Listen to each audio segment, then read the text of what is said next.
Hello, Yakri here with another Dominions 5 video. So I just want to do a quick little piece on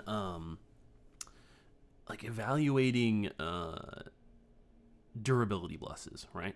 Any sort of bless that gives your units more HP, more damage reduction, more spell resistance, that kind of thing, or the ability to avoid attacks like defense and whatnot. This is just kind of in response to this comment I got, which was pretty good by Afriel Shi, I think is how I pronounce that name. And they said, they played they were talking about my comments on the larger bless, which I think is kind of bad. And they said they played a Disciple game and tried it out and with Katis plus Mictlan, and that it actually worked fairly well for them, or at least not terribly, because it has bonus effect on, or has good effect on units with two forms because they have a lot of total hit points and that kind of thing. So a couple points I want to make. One is that they mentioned it having double the effect on Jaguar Warriors. That's kind of the wrong way to think about it. Just think about it as it's a static percentile bonus. So really, Jaguar Warriors have a total HP of their first form plus the HP of their second form. And this is a good way to think about it for any kind of bless except regeneration, I think, on those units, because if you're improving their toughness, right? If you're giving them if you're giving them, hard skin for +5 natural protection, that's going to have an effect over both of their forms. And so the effect is going to be spread out over their total hit points, which is their first form's hit points plus their second form's hit points. So larger is the same way, right? It's a 30% HP bonus on the first form and a 30% HP bonus on the second form. It's not really double the effect, it's just 30% bonus total, right? Increases the total hit points by 30%. Now, regeneration does not work the same way in that it's more effective on units which have only one form and a lot of hit points, right? Because splitting your form, or splitting your hit points between two forms, gives you essentially less HP regen. So let's say you had 21 hit points, or 22 hit points total, split between two forms. Now, if you had only one form, regeneration would give you 3 HP regen per turn, right? And if you have two forms like that, you have 11 hit points in each form. Now regeneration is only going to regenerate 2 hit points per turn in each form. And so it's less effective on two forms, actually, instead of more effective. But nothing else works that way. Everything else, I believe, will just be, it's going to be effective on both forms, so you can think of it in terms of just having a total HP of your two forms combined, right? Of course, there are some exceptions, like your second form might be tougher than your first form, like have actually more natural protection, in which case things like bark skin would be less effective in your second form, so you got to consider stuff like that. But really just think of it as like one clump of HP that you've got for those other abilities like larger. So the other thing to consider is the reason I think larger is bad is on a couple fronts, right? And that's the effective benefit you get from it, the usability, right? Like how easy it is to actually have this bless and use it on units, and what was the third one? Cost effectiveness, right? Cost effectiveness. So the thing is that first you have to think about how effective is a bless that you're giving your unit, right? And in terms of anything that increases their toughness, what you want to know is how many more hits can this unit survive, right? Which equates to essentially an amount of time that it's going to stay alive to continue attacking and continue delaying the enemy forces, and also improve. And of course, the longer it survives, the more the odds of it surviving the battle improve, right? So that basically turns into how many hits can it survive. And anything that increases your HP or toughness or whatever is going to increase the number of hits you can survive, hopefully. But in some situations it won't work. Like hard skin will let you survive 0 more hits from Thunderstrike, no matter what your unit is, because Thunderstrike ignores armor. But it will let you survive more damage taken from hits from melee-sized troops. So let's say you take 5 hits, right? Each hit is going to have its damage reduced by 5 by hard skin, because it adds 5 natural protection. That's on average, because there is a random roll, of course. Like it's not on average. The bonus, it's a flat bonus, so it always is going to reduce the damage by 5. Whether or not that has any significant meaning can vary randomly, right? If you take a massive critical from exploding 6s, you could die immediately, and you won't be able to get 5 hits of benefit. But suppose you survive long enough to take 5 hits, and this is going to change based on the HP of the unit and luck. Then it's going to give you 25 hit points worth of benefit, right? So larger, for example, on early age Rus is Chudskin shifters, the guys that shapeshift into bears. They get 20 hit points from larger I believe. I might be off by 1 or 2 if I did my math wrong, but I'm pretty sure it's 20 hit points for larger. So that gives them, it's 20 hit points of survivability, just however you cut it, right? So if they take, let's say they took 4 hits though, right? Hard Skin gives you 20 hit points of benefit over the course of taking 4 attacks. Now for those units, they have quite a large number of total hit points to begin with. So taking 4 attacks is pretty likely for them. And so in that situation, hard Skin is going to benefit you more than larger would. And the thing is that hard skin is like, let's say we've got larger right here with like a minimum number of points spent. I've also got Stygian Flesh, but we have 87 design points remaining, right? So let's say we eliminate these nature points, 179. We'll remove larger. Let's bump this up. Take hard skin, and we have 131 design points remaining. That's a pretty significant number more design points left over. So that's what I mean by cost effectiveness, right? So if I'm in that situation and I want to survive more hits from infantry and archers, right?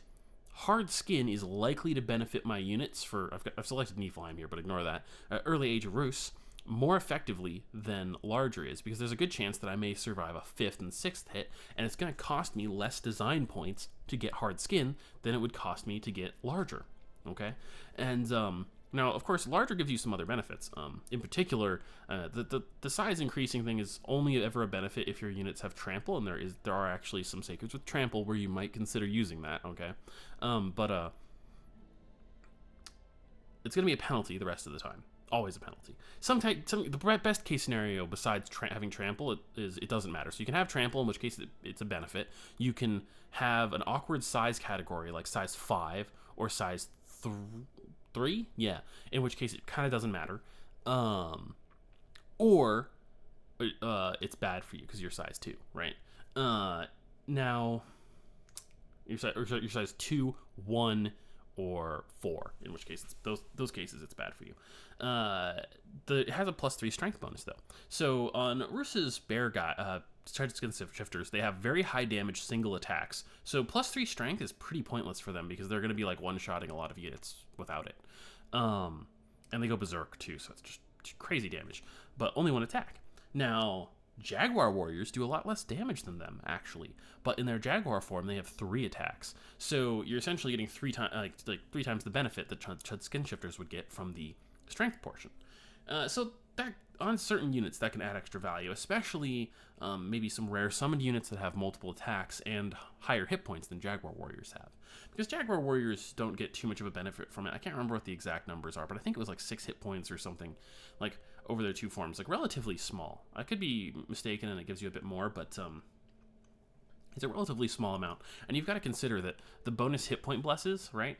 Like Strong Vitality, whatever, from Blood, it's going to be doubled on Jaguar warriors as well. In that case, it's actually doubled because it's not percentile, right? But both forms gain the HP bonus, and so it works just as well. It works better. That actually works better for 2 form units than a percentile does. Or let's put it a different way. A percentile works the same way on units with just a single hit point pool and on multi-form units like Jaguar warriors. A flat HP bonus bless works differently on those 2 types of units in the sense that it is twice as effective on 2 form units than it is on single form units, right? So actually larger does not get any benefit from multi-form units, but plus HP blesses do. So when you consider that, in particular on multi-form units, plus HP is more competitive than it otherwise would be with larger. And it's not, I don't actually like those blesses very much at all, but maybe you want to get to an HP breakpoint to get more HP from regeneration. It may actually be almost as effective, cost effective. No, probably more cost effective, because doing larger with regeneration would require regen 10. So it's probably more cost effective to actually go up blood and take the blood blessing to improve your health instead of going up to larger with earth and nature. So that's what I mean by cost effectiveness. Now let's talk about like usability. What I mean by usability is 2 different things, actually. One is like, can you actually get the ability? Like, does it require an imprisoned pretender on a nation that needs an awake pretender to expand with their sacreds, right? Like, for example, early age Kael'thasa, some people have pointed out to me, like, well, you can expand with your non-sacred units. All right, that's true. You can expand with your non-sacred units, but what you can't really do is expand with like 4 of them and take an entire province in one, and make an expansion force in one turn that can take pretty hard provinces. And you can actually do that with a good bless on Kael'thasa, as I demonstrated in my Kael'thasa expansion video. Although certain types of units, of course, are hard for everybody, and you may need 2 turns to take those provinces, right? But you can do that. Now, what happens if you take an Imprisoned Pretender to get a super strong bless in Kael'thasa? Well, it's really not worth it, because you're already going to have fought with players, had wars with players by the time you get your Pretender out, probably. And you're already going to done your expansion, probably. And so you're not going to benefit from the fast expansion you could have gotten with an Awake Pretender. You're not going to benefit from these units in your first wars when they're least likely to be countered by spells, like you could have gotten with a Dormant Pretender. And overall, I think it's a very bad choice on many nations. Not all, but many. For example, some nations that might want to make very powerful thugs or super combatants could still benefit from Incarnate Blesses on an Imprisoned Pretender, where like late in the game you just start kitting out your thugs and your Pretender comes out and you start like raiding provinces, especially with stealthy thugs. But really your nation's benefit is their armies, and you just take a light bless, like maybe just regeneration or regeneration and reinvigoration on a good chassis. It's not terribly expensive, and you could still pull that off with Imprisoned and have good scales, right? Okay, so the thing is that your bless needs to be cheap enough that you can get it at a point in the game that is useful for your nation. That varies by nation, but it needs to be that you need to keep that in mind when you're choosing your bless, right? It's not any good to you to take a bless on Niflheim that you can have an Awake Pretender if you go -3 in all scales, because you won't be able to recruit any units either. So that's what I mean by like, that's how it can force you into choosing like Dormant or Imprisoned, right? Because you need a certain amount of scales on different nations to be viable at all with them, right? The other part of usability is what your bless is going to be used against, right? So taking Hard Skin is pretty useless against Thunderstrike, right? Whereas Larger is actually useful against Thunderstrike. It potentially, by pushing your units out, so if fewer units in a square, you will take less casualties from evocations that can one-shot your units. Also, by increasing the hit points of your units, you'll be reducing the odds that they can be one-shot by things like Thunderstrike. It's still pretty good odds because it does a lot of damage, but maybe it does protect. I don't know. Would it protect Jaguar Warrior? There's going to be certain units that can protect. I was going to say Nifl Giants, but I think they can survive a single Thunderstrike regardless because they're just so tough. But yeah, certain units will benefit from that. So when you're thinking about it that way, well, okay, so Larger is pretty good with that. And what if you're going to cast Barkskin on your units for sure, right? You're 100% sure you're going to be casting Barkskin on your units, and you're going to have rushed alteration. So you're going to be casting like Wooden Warriors or Mass Protection about by the time you're in a war with another player. Okay, so then taking Barkskin, Stygian Flesh, or Hard Skin all are pretty useless, right? So that's no good. But taking Larger, for example, is actually beneficial to you because it increases your hit points, which means your unit's going to survive longer to take more hits to get more benefit out of the Barkskin spell that you're going to be casting yourself, right? So that's another way to think about it. It's what is it going to interact with? I'd categorize that under usability as well, right? So taking blesses that negate a spell you're going to have researched by the time you get into a serious fight anyway is mostly not a good idea. Sometimes it can be, like I might consider it with early age Kael'thasa, because it removes the need for you to cast the spell, slightly beneficial. It removes the need for you to research the spell, also slightly beneficial. And in some cases you may need it to expand. If you need it on your Awake Pretender for your expanding Sacreds, then maybe you intentionally, avoid bothering to get the requirements for casting the spell and put it on your bless instead. But there's the definite obvious benefit to stacking your bless with any buffs you might actually cast yourself, right? So that goes into usability and somewhat to effectiveness, right? Because it's going to be less effective if you're stacking things that don't stack for obvious reasons. So this all goes into how I evaluate what kind of bless I'm going to take on a nation that I'm going to play, and it also somewhat goes into how I've evaluated blesses in my bless videos. And I think it's a pretty good, like, they're pretty good lines to think along, in my opinion. I mean, I guess I wouldn't do it if I didn't think it was good, right? But the point I'm getting at here is the reason I don't like larger very much is because it's very expensive, and even in its best cases, I'm not sure it actually gets you more value than stacking on more damage reduction. And in fact, there are even other damage reduction options if you want to stack things with bark skin, for example. Not all of them are super good. Like you probably can't use Stygian flesh. You can't use hard skin. But you could get around it, right? You could take blood surge, and you could take regeneration, right? And maybe you really want to go deep, and you also take fire and shock resistance in earth, right? Well, now when you cast bark skin, you'll actually still have 5 fire resistance left over instead of having 5 fire weakness, which is pretty bad for you because any units that get hit with fire damage will burn to death, and fire damage is very prevalent in Dominions if they have 5 fire weakness, in addition to actually taking 5 additional damage, possibly insta-killing them. So there are other ways to play around it, and maybe that's actually more value than larger would be. It depends a little bit on the nation, but especially on a nation like Mictlan, for example. Their Jaguar warriors are going to get okay benefit out of larger, but I'm not sure it's as good a benefit as having a bless like that that's a little more affordable on a Wake Pretender and can allow you to still take regeneration. And then eventually when you cast something like Barkskin or through Mass Protection or Wooden Warriors, which is quite viable for Mictlan, you've gotten these other things that complement Barkskin perhaps better than larger actually would have. Yeah, and for that's basically why I don't value it too highly. I'm not gonna say you can't find a use for it. Perhaps, for example, one thing when I was looking at units and seeing if I could perhaps revise my opinion and find a use for it, Mictlan actually gets these monster toads, and the user who commented on my video mentioned using Sacred Crocodiles. I actually don't think the Sacred Crocodiles are very good because they think they get just one attack. They don't have trample or anything. They just get it. They're just a big sack of hit points, and they're really overpriced, right? They cost 8 nature gems, which is way too much. Like 4 would probably be reasonable, or 5. Monster toads cost like 2 nature gems for one monster toad if you summon them one at a time, and they've got like 51 hit points or something, or 55 hit points, I forget. But the thing is, they have trample, right? And they're not size 6, so, and they're sacred, so they benefit from larger by increasing their size, allowing them to trample more stuff that they couldn't normally trample. I think they might even be only size 3, which means you buff them to size 4. Now they can trample minotaurs and stuff. So it makes them far more useful, actually, and it gives them a lot more hit points because they have over 50.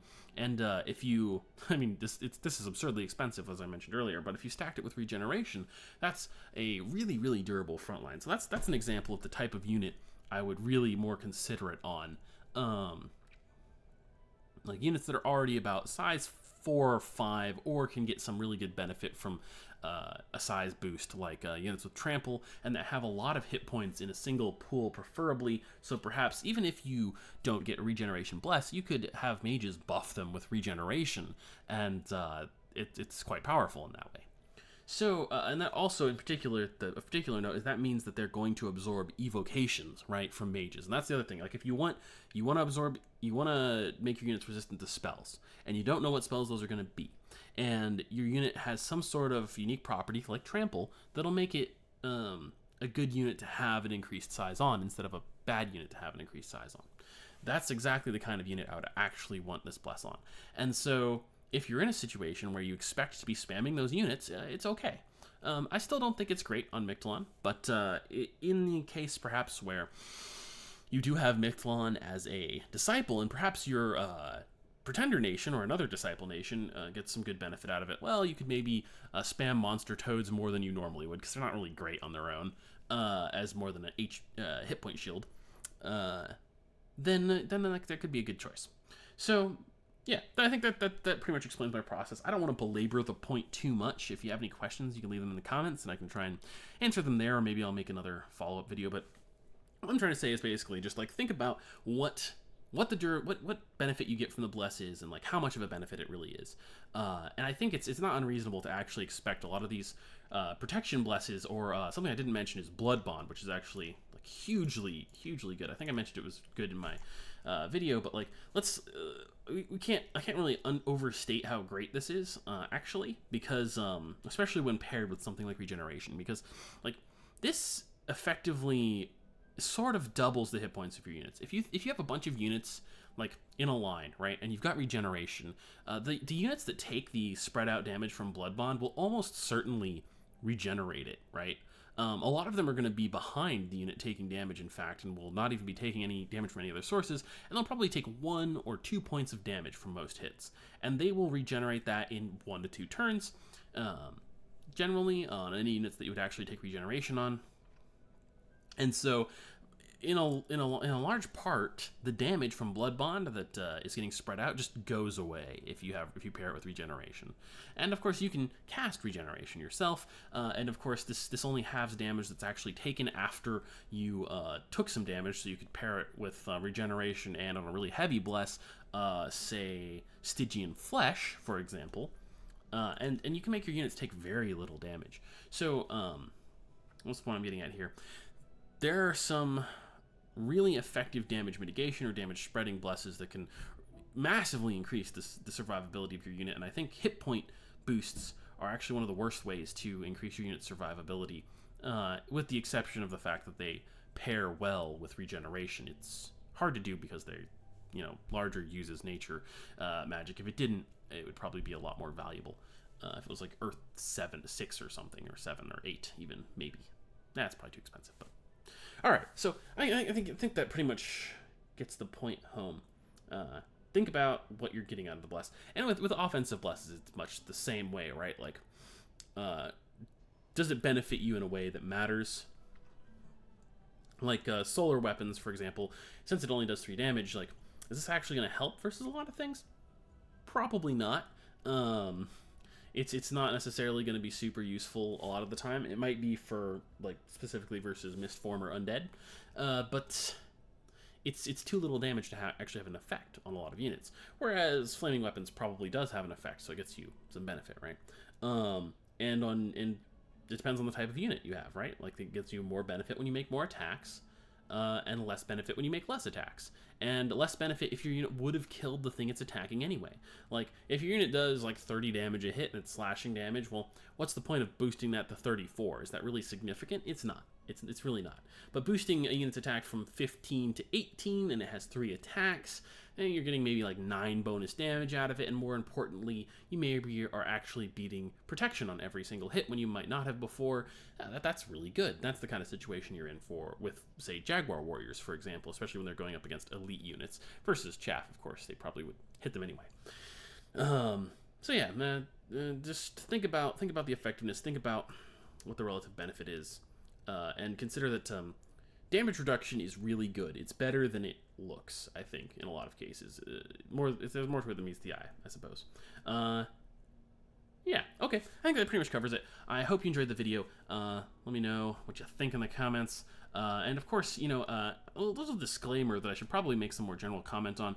Of course, Dominions is a very complicated game, and although I would consider myself to know a pretty significant amount about it, I'm still learning about the game, and don't take anyone's opinion as law, because even the best players have not really solved the game.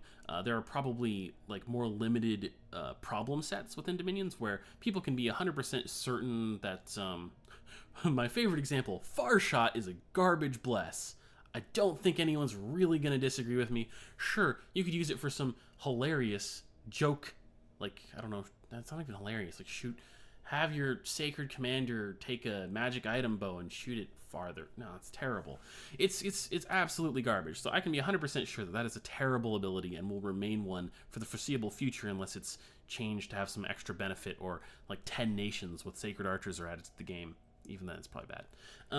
So, in a more limited problem set, yes, I and other people can probably be 100% correct about certain specific things, but when you're talking about like which blesses are better than other blesses in which situations, well, there's a lot of factors that go into it, like who you're fighting and what your nation is, and what tactics your opponent decides to employ or doesn't decide to employ, and what you want to do in the game, and what other because you're going to have multiple opponents, right, in Dominions. It's very complicated, and even when people are right, their advice is probably situational, right?